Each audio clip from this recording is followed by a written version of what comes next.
यहाँ पे एक फ़ोम शीट का बड़ा सा टुकड़ा है जो कि हमारे यहाँ जो काम हुए थे ना, सोफ़ा वगैरह बना था तब का रखा हुआ था। तो सारी चीज़ें फेंकना नहीं होता है, कुछ चीज़ें संभाल के रखनी होती है कि आपको कभी काम दे। तो यहाँ पे वही फ़ोम शीट कट करके श्रेया को मैंने बोला कि कट करो, और इससे सारे जो भी क्रॉकरी आइटम है ना वो बहुत अच्छी तरीके से क्लीन हो जाता है। और यही सारी चीज़ें आपको मिलती है, एक तरफ स्कॉच ब्राइट लगा हुआ और दूसरी तरफ ये स्पंज ही होते हैं। तो फ़िलहाल स्पंज मुझे ऐसे ही यूज करने में अच्छा लगता है। तो ये हो गया हमारा काम, और ये मसालेदानी भी मैंने साथ ही साथ धो दिया।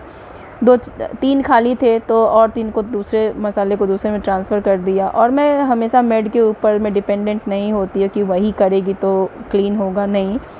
धीरे धीरे करके ये सारी चीज़ें हमने खुद ही से वॉश किया है, क्योंकि उस पर डिपेंडेंट नहीं। कपड़ा तो मैं हमेशा खुद से ही सिलती हूँ, क्योंकि सभी भगवान के अपने छोटे छोटे हैं तो उनके हिसाब से तो मुझे खुद ही अच्छा लगता है सिलना। तो इस बार भी मैंने सोचा कि चलो बहुत लेट हो गई हूँ बट फिर भी सिलना तो है ही, क्योंकि टाइम बिल्कुल भी नहीं मिलता है कुछ भी और करने का।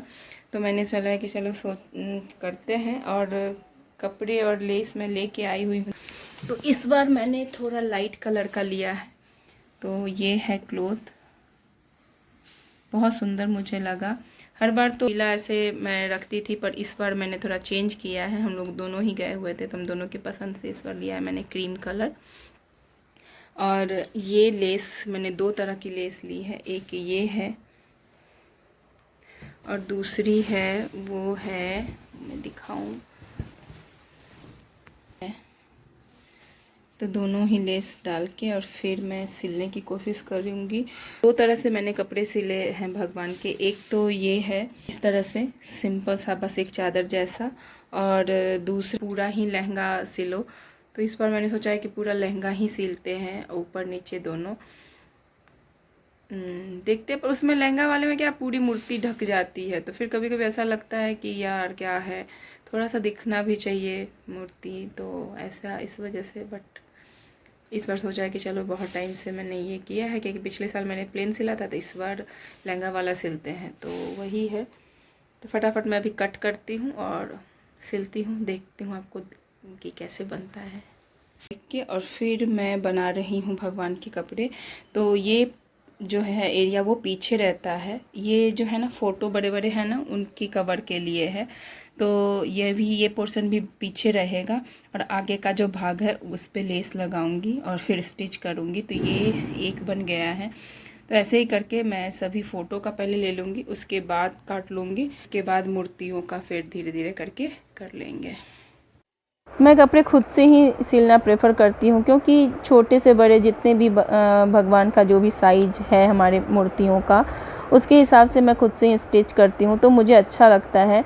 मैंने ये क्लॉथ 450 पर मीटर के हिसाब से लिया है, और कपड़ा बहुत ही अच्छा है। तो 3 मीटर मैंने लिया था। 3 मीटर तो पूरा नहीं लगा है, बट हाँ 2 मीटर से ज़्यादा थोड़ा लग गया है पूरे भगवान के क्लॉथ, क्योंकि जो फ़ोटोज़ है ना उनमें भी मैंने लगाया है और अलग अलग लेसेस लिए हैं। तो मुझे 30 मीटर पूरे लेस लगे हैं, और 2.25 मीटर कपड़ा लगा है मुझे भगवान का, जिसमें मेरे घर में 7 फ़ोटो हैं बड़े बड़े, उनके कवर सिर्फ ऊपर के जो आते हैं ना वो कवर, और 8 मूर्तियां हैं। तो इन सब के मैंने बहुत ही अच्छे से इस बार भी तैयार कर लिया है क्लॉथ। और मैं हमेशा से ही खुद से ही सिलती हूँ, क्योंकि मार्केट का लिया हुआ मुझे उतना सही नहीं लगता है, एक तरह के नहीं मिलते हैं। शाम की पूजा का वक्त हो गया है, तो यहाँ पे झाजी बैठ गए हुए हैं पूजा के लिए। तो पूजा हमारे यहाँ वो शुरू से ही करते हैं, तो फिर वो चार्ज मैंने कभी लिया नहीं कि चलो मैं करूँ, वो चार्ज मैंने उनको ही सौंप रखा है, तो वही करेंगे पूजा। तो धनतेरस की पूजा बहुत विशेष पूजा हमारे यहाँ नहीं होती है, बट हाँ धनतेरस के दिन एक सिल्वर कॉइन हम लोग लेते हैं, तो उसकी पूजा होती है। कुछ विशेष इनका जाप होता है जो वो धनतेरस पे करते हैं, तो ये कंटिन्यूटी उनके द्वारा ही बनी हुई है, और वही इन सारी चीज़ों की पूजा करते हैं। तो एक सिल्वर कॉइन तो लेना ही चाहिए। और क्या होता है कि वो जो ये है ना, इसमें हल्दी कमलगट्टा होता है, गोमती चक्र होता है, गुंजा के बीज होते हैं और भी चीज़ें होती हैं। और इनको फिर एक बार आप रख दीजिए और पूजा 3 दिन होगी और उसके बाद फिर आप जहाँ भी अपने पैसे रखते हैं वहाँ रख दीजिए। और जो पुराना है उसको आप कभी पानी वानी में आप उसको हटा डाल दीजिए, ताकि वो भसाना जो बोलते हैं वो हो गया।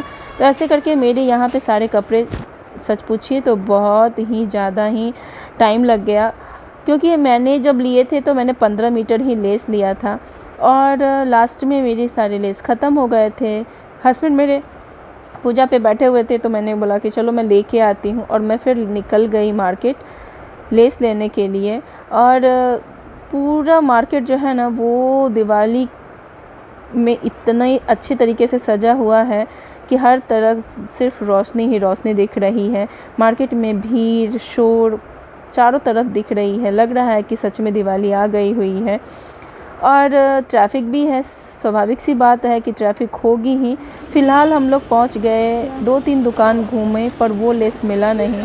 फाइनली एक अंकल की दुकान मिली जिसमें हमें उसके ही सिमिलर पर्पल कलर की जो लेस मिली है वो क्लॉथ में मिला है।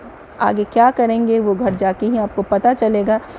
ये रिटर्निंग में हम लोग घूमते चल रहे थे कि देखेंगे कि कुछ चीज़ें और नज़र आ जाए, तो मैं थोड़ा स्लो ही ले रही थी कि कुछ ऐसी चीज़ें होती हैं ना कि जो आपको तब याद ना हो पर बाद में आप देखो तो याद आ जाए। तो याद आया कि अरे दिया भी कुछ लेना है, तो मैंने बोला कि अभी बिल्कुल भी टाइम नहीं है, रात काफ़ी हो रही है और मुझे अपने स्टिच मशीन पे भी बैठना है, स्टिचिंग मशीन पे, क्योंकि बहुत ज़्यादा ही टाइम लगता है। और आसन वगैरह सब मिला के थोड़ा टाइम तो स्वाभाविक सी बात है कि लगेगा ही। यहाँ पे मैं ये देखिए सारे कपड़े जो हैं वो मेरे स्टिच हुए हैं। ये जो लेस है उसको मैंने पहले स्टिच कर लिया और फिर बाद में भी मैं 3 तरह के अलग अलग लेस लेके आई ताकि अच्छी तरीके से कपड़े बन सके।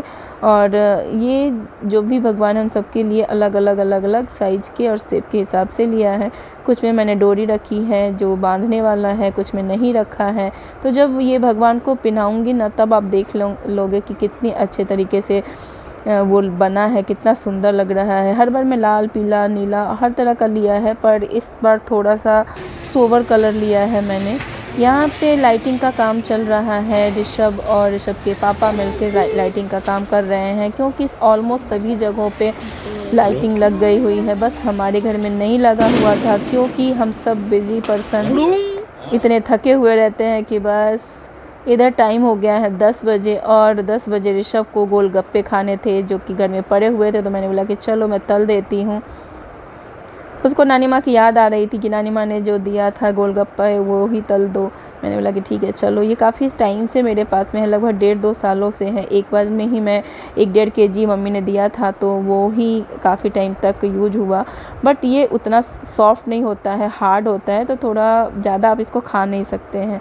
इधर फ्राइम्स के लिए भी उसने बोला कि फ्राइम्स तल दो, तो मैंने बोला कि ठीक है चलो फ्राइम्स तल देती हूँ। मुझे कपड़े सिलते सिलते रात को 9:30 बज गया हुआ था। सब्जी मैंने बैगन की पहले ही बना रखी थी, आलू का भुजिया, रोटी और फ्राइम्स। ये हम लोगों ने डिनर के लिए सोचा कि चलो डिनर कर लेते हैं। इधर न्यूज़ चल रहा है और जो भी है कि राम मंदिर में जो दिया जलने वाली तो बात ये रहे होगी सारे उस सब की रंगोली बातें के हो रही कलर्स। हैं। यस, ये लास्ट ईयर के ही थे, मैंने एक्स्ट्रा ले लिए थे एक्चुअली। लास्ट ईयर रंगोली बनाते समय ख़त्म हो गए थे तो मैंने वापस जाके लिए थे ना, सो बच गए थे कुछ कलर्स, तो इस साल यही यूज़ करूँगी। बस वाइट एक और पैकेट लाना पड़ेगा क्योंकि वाइट कलर का एक्चुअली में ज़्यादा यूज़ होता है। सो फिर ये लिया था लास्ट ईयर, ये सीवर है जो आप बड़े एरियाज़ पे आप डालते हैं ना, तो वहाँ पे ये यूज़ होता है। एंड ये छोटा वाला है जो आप छोटे छोटे गैप्स में आपको फिल करना हो ना, तो ये यूज़ होता है। एंड देन ये स्पून रखा है मैंने, एक्चुअली ये स्पून यहाँ से कर्व है ना, सो ये यूज़ हो सकता है। आप रंगोली के डिज़ाइंस वो करने में, फिलअप करने में। एंड देन इसके ये है, तो यस, ये आप कल देख लेंगे कैसे मैं रंगोली बना रही हूँ, तो उसमें मैं कैसे यूज़ कर रही हूँ। तो ये रहे एक्चुअली सारे कलर्स। एंड देन मेरे पास और भी कुछ है, मैं दिखाती हूँ। ओके, सो ये बॉटल मैंने रखा था जिसमें होल किया था, कोक का बॉटल है। सो मैंने इसमें होल किया था बिकॉज़ हाँ, मेरे को डिस्पेंसर चाहिए था एक जो अच्छे से डिस्पेंस कर सके। देन ये कुछ सिमेट्रिकल होल है जो ऐसे शेप देने के लिए रहता है। देन ये मैंने एक पेपर रखा था जो मतलब ख़त्म हो जाता है ना, तो इसके ऊपर मैं वापस डाल देती हूँ, बाद में फिल करती हूँ बॉटल पर। एंड देन ये कुछ डिज़ाइंस है, ये हमने बहुत पहले ही लिए थे, ये आज के नहीं है, हमारे पास बहुत टाइम से है। लाइक जब मैंने फ़र्स्ट टाइम रंगोली बनाना चालू किया था ना, from that day only I have this, तो मैंने तब से संभाल के रखा है अच्छे से। And then these are the rest two designs, ये थोड़े शेप में बड़े हैं। एंड वन इज़ देयर, तो ये सारे पड़े ही है लास्ट ईयर के, ये बहुत टाइम से रखे हुए संभाल के, तो हमें डेली हमें एवरी ईयर ख़रीदने की ज़रूरत नहीं पड़ती है। सो इस साल भी कलर्स कुछ, अगर एक दो कलर्स बस ख़रीदने पड़ेंगे। एक तो ये वाइट है और ग्रीन में एक और शेड लेना पड़ेगा, जैसे ये, या फिर कुछ कोई अलग शेड, और बस बाकी सब तो है हमारे पास। So there you go.